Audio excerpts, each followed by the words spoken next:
Deus, rico em misericórdia e graça, nos concede a oportunidade de mais uma vez apresentar o programa Fé Perfeita, que tem como finalidade convidá-lo para nos juntarmos agora e colocarmos juntos a nossa fé na infalível palavra de Deus e, através da palavra, mantermos um companheirismo com o Espírito do Eterno Deus. Vamos ler o início deste programa, ainda no livro de Provérbios, capítulo 30, versos 5 e 6. Estas escrituras, toda a palavra de Deus é pura. Preste atenção, não seja você um colaborador de mentiras. A palavra de Deus é pura. Escudo é para os que confiam nele.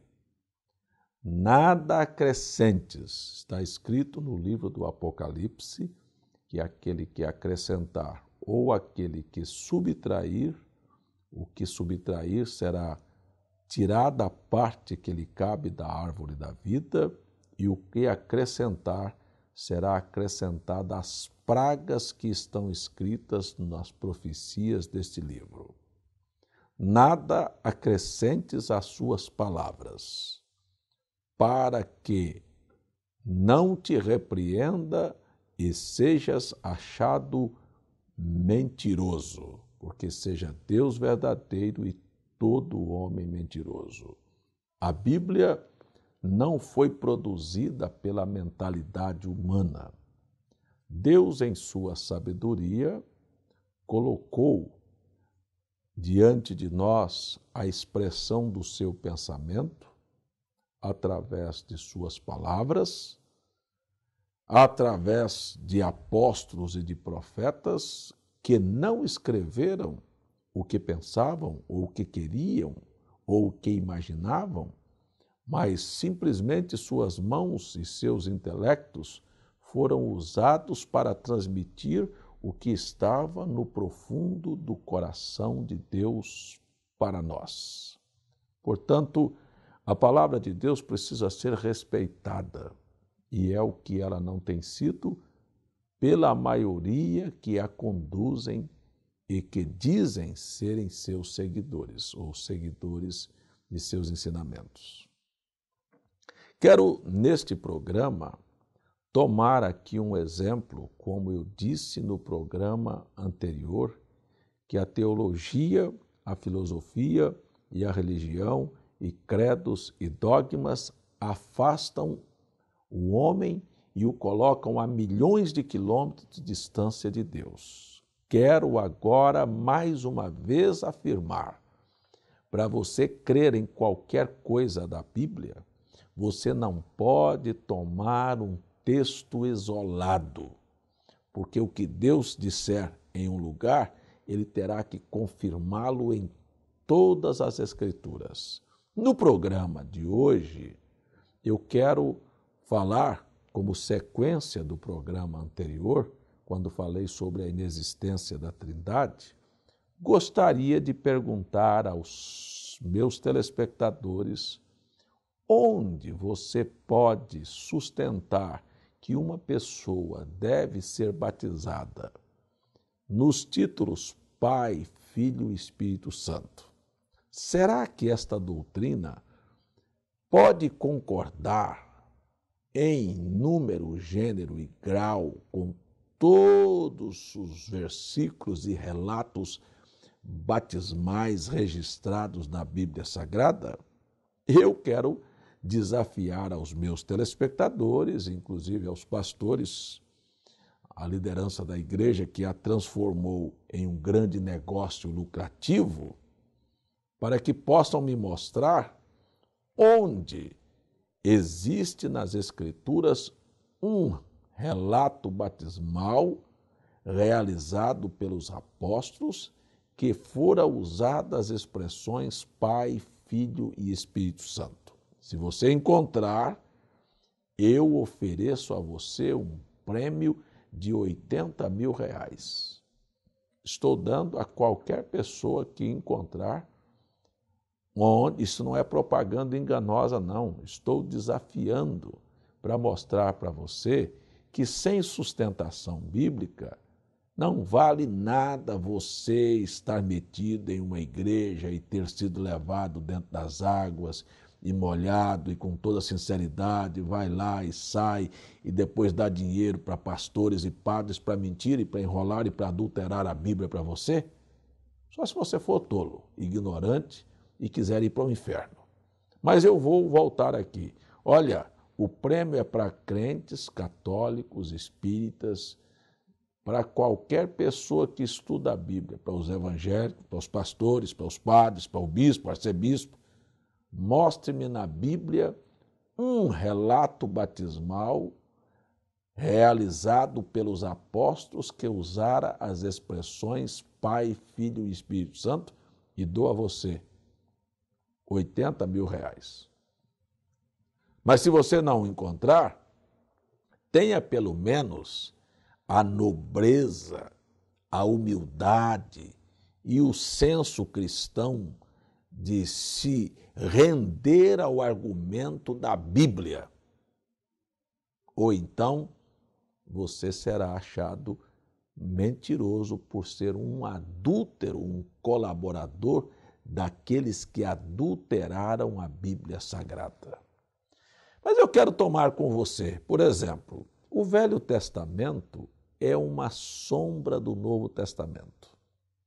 E no Velho Testamento, nós vamos encontrar que desde Adão até o aparecimento de João, o último dos profetas, homem nenhum teria sofrido ou sido ensinado com relação a um batismo.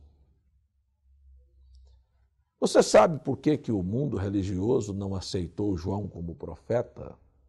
Porque era uma doutrina estranha o que João estava pregando, batismo.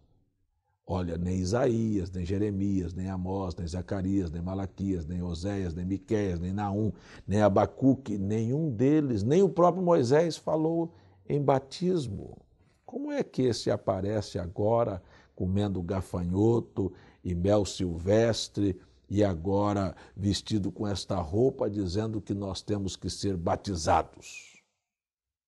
Este foi um fato que chocou a comunidade judaica, os religiosos daquele dia, porque um profeta veio no espírito e virtude de Elias dizendo que o povo deveria mudar de comportamento e ser batizado porque o reino dos céus estava próximo. Amigo, aquilo foi, na verdade, uma grande revolta. Ora, quando Jesus veio e ele próprio foi batizado por João, por que será que Jesus foi batizado por João? Você já parou para pensar? João batizava para o arrependimento. Cristo não tinha nada que se arrepender. Ele não tinha pecado. E por que ele teve que ser batizado? Quando João o encontrou nas águas e recusou de batizá-lo, dizer, não, eu é que preciso ser batizado por ti, e tu vens a mim, ele disse, deixa, porque nós precisamos fazer cumprir as Escrituras, porque assim convém cumprir toda a justiça. Este é um Deus, vale a pena seguir a Bíblia. Este era um Deus que não pede para ninguém fazer nada sem que ele esteja disposto a fazer também. Por que será que Jesus foi batizado? Existem duas razões pelas quais nós podemos sustentar, porque a Bíblia vai amarrando agora de Gênesis a Apocalipse. Duas razões pelas quais Cristo tinha que ser batizado. Primeiro, você sabe que no Antigo Testamento havia os animais para o sacrifício, o cordeiro, e antes dele ser sacrificado, ele tinha que ser lavado.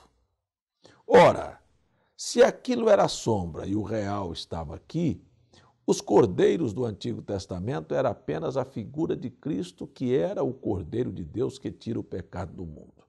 E se ele era o Cordeiro de Deus, e João apontou para ele que era o Cordeiro de Deus, antes dele ir à cruz, ele primeiro tinha que ser lavado.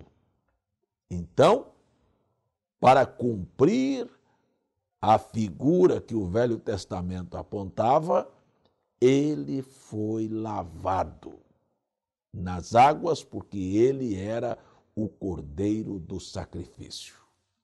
Segundo, na lei de Moisés, antes de um sacerdote ministrar, poder oficiar as coisas sagradas, ele tinha que ser lavado e então ungido, era derramado o óleo da unção sobre a cabeça daquele sacerdote. Ora, Cristo é o sumo sacerdote segundo a ordem de Melquisedeque.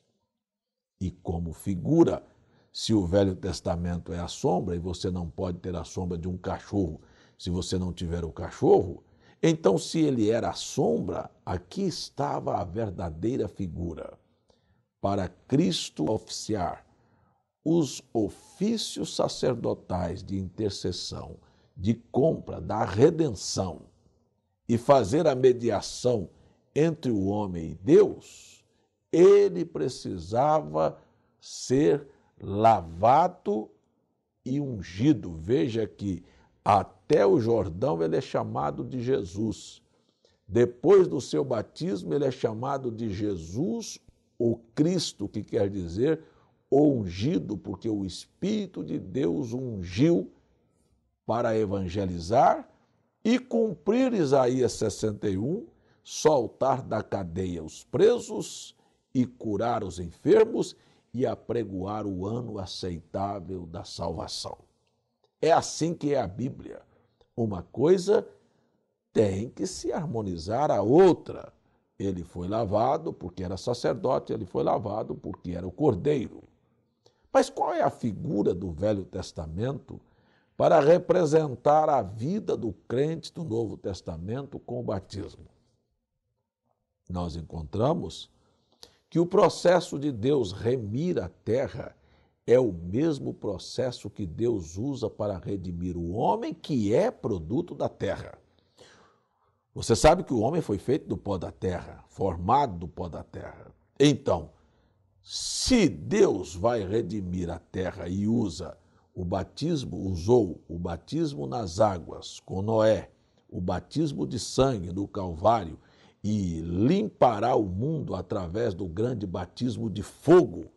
Então são três os passos desta fase, ou são três fases desta justificação, deste processo, desta etapa de graça. Três etapas para justificar a terra. Olha como a mesma coisa Deus faz com o homem, porque o Velho Testamento era uma sombra. Você nota que Noé, antes do dilúvio, viveu o mundo antediluviano corrompido. Mas após o dilúvio, o grande batismo de água, Noé agora vive um novo mundo, uma nova etapa, sem as corrupções que ele houvera assistido e vivido e vivenciado no velho mundo. Esta é a figura. Pedro disse, batismo, que agora vos salva, não como o batismo da despojação das obras da carne, mas para a indagação de uma boa consciência para com Deus. Da mesma maneira que Deus batizou a terra com água e fez o velho mundo passar, quando o homem é batizado nas águas e as águas cobriram o velho mundo, cobriram você e você morreu como o velho mundo morreu e agora nasce um novo mundo para Noé e sua família, ressurge também uma nova chance de vida para você. É um novo mundo. Veja se este não é a figura do batismo. O segundo batismo foi de sangue, e quando Cristo santificou a terra, ele orou dizendo, Pai, santifica-os na verdade, tua palavra é a verdade. Há então um processo de santificação e o último estágio é o batismo com fogo. Veja como é que Deus faz com o homem. Primeiro, o arrependimento deste velho mundo que você viveu. Depois, a cobertura das águas sobre este mundo de corrupção que você viveu, que é a sua própria carne. E depois, o ressurgimento de uma nova vida para viver uma vida justificada diante de Deus. Foi assim e é assim com o ser humano. Quando o homem se arrepende, ele é batizado. E o batismo, eu quero voltar a dizer, a palavra batismo quer dizer sepultamento. Deus sepultou o velho mundo e Deus precisa sepultar você. Agora, você nunca foi num sepultamento em que coloca só um pouquinho de terra na cabeça de quem está sendo sepultado. Isso não é sepultamento. Sepultamento se cobre o corpo todo. Portanto, se você foi batizado um pouquinho de água na cabeça, isto nunca foi batismo, isto foge do padrão da Bíblia. Batismo tem que ser por imersão e não por aspersão. Batismo precisa ser da maneira correta. Vamos ver isso aqui na Bíblia? Olha aqui, amigo telespectador. A Bíblia diz claramente: todos quantos fomos batizados em Jesus Cristo, não é na Trindade, em Jesus Cristo, fomos batizados na semelhança da sua morte, para que, como Cristo ressuscitou dos mortos, assim também andemos nós em novidade de vida.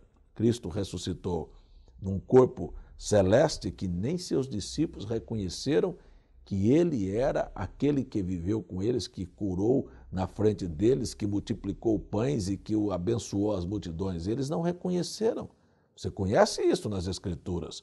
Os discípulos iam para o caminho de Emaús, conversaram com ele, não sabiam, os discípulos estavam pescando, ele apareceu e eles não conheceram.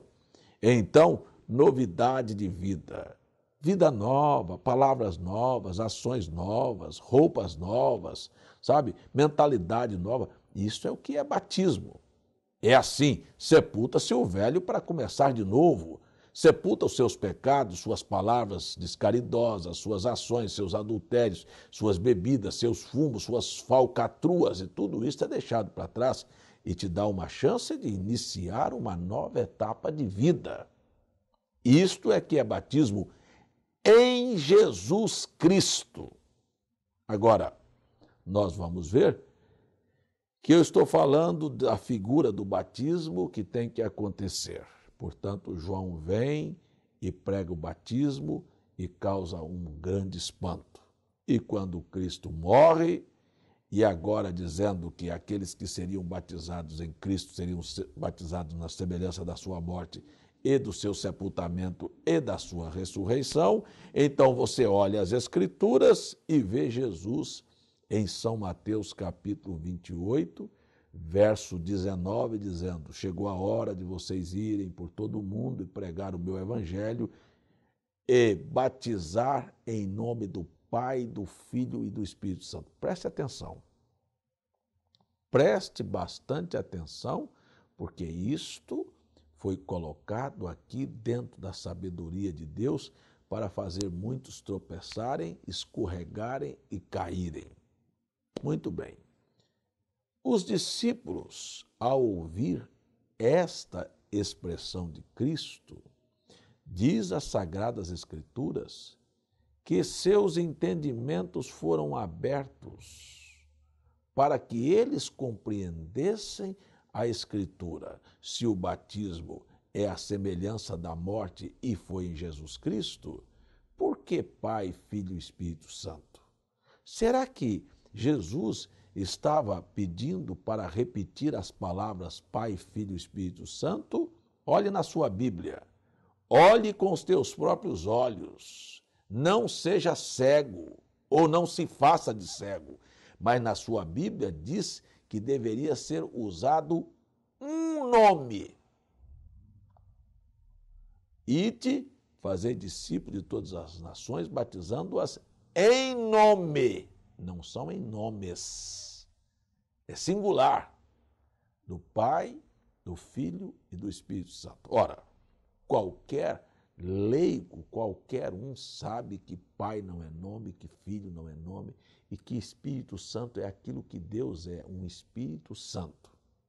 Mas cadê o nome? Qual é o nome do Pai? Qual é o nome do Filho? E qual é o nome do Espírito Santo? Para colocarmos agora no batismo. Ora, os discípulos entenderam rapidamente que o nome do Pai, do Filho e do Espírito Santo era o único nome que tinha sido dado entre os homens, pelo qual importa que sejamos salvos. E que se o batismo era em Jesus Cristo, qual era o nome que deveria ser usado? E que o batismo nos faz, herdar o nome que nos faz ser herdeiro de todas as promessas de Deus. Então, eles entenderam e quando foram inquiridos, não foi só Pedro não, quando foram inquiridos no dia de Pentecostes, respondeu Pedro e os demais apóstolos a uma multidão de 3.000 pessoas. Arrependei-vos, cada um de vós seja batizado em nome de Jesus Cristo. E agora, preste atenção, porque fica estabelecido.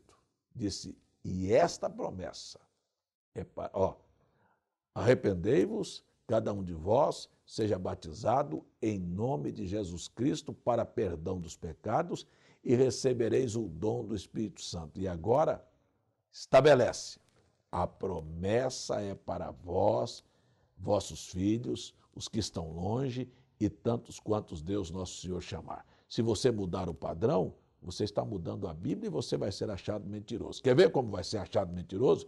Então aí, os apóstolos que receberam a ordem passaram a cumprir a ordem.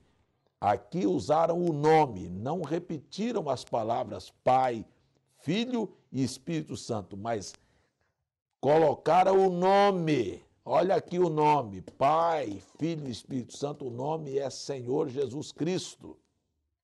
E então batizaram 3.000 pessoas, depois batizaram mais 5.000 pessoas, depois batizaram todos os crentes em Samaria, depois batizaram a casa de Cornélio, estou citando Atos 2:38, Atos 8:16, Atos 10:47, 48, e depois o próprio Paulo, que se converteu 16 anos mais tarde, foi batizado em nome de Jesus Cristo, e Paulo batizou os discípulos de João, rebatizou os discípulos de João em nome de Jesus Cristo, porque João estava no Antigo Testamento e o Cordeiro não tinha sido derramado o seu sangue ainda. Então agora Paulo volta lá e disse, olha, João foi aquele que fez a ligação e disse para vocês crerem naquele que viria após ele e mandou que fossem batizados em nome do Senhor Jesus.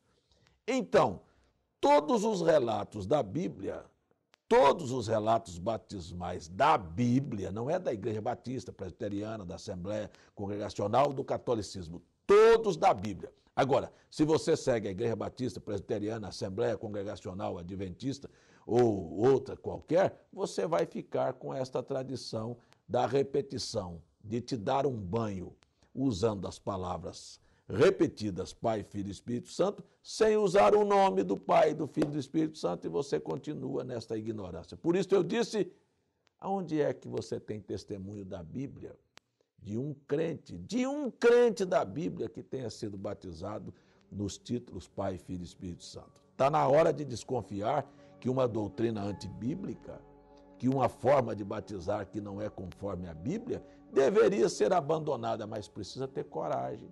Pastores não têm, padres não têm. Quem é que tem peito para mudar o que está errado? Tem que aceitar as falcatruas e os enganos de Satanás? Ou você também não tem coragem de romper com tudo que é erro para ficar ao lado da palavra? Valeu a pena sair da doutrina católica, da Trindade e do batismo nos títulos Pai, Filho e Espírito Santo para ir para uma igreja evangélica, crer na Trindade e ser batizado da mesma maneira? E tudo isso está fora da Bíblia? Você observa a sua consciência. Se a Bíblia é a palavra de Deus, então é hora de dizer todo homem é mentiroso e a palavra verdadeira. meu tempo acabou. Gostaria de continuar falando. No próximo programa a gente fala um pouco mais sobre a veracidade da Bíblia e o resto é areia movediça. Vamos orar? Pai, eu falei a tua palavra, eu tentei ajudar este povo. Cabe ao teu Espírito convencer o homem do pecado, da justiça e do juízo. Sensibiliza os corações. E agora leva este povo para as Escrituras para que eles possam analisar, ver com os seus próprios olhos o que o Senhor quis mostrar a nós. Em nome de teu Filho Jesus, eu te peço, salva-os por tua graça.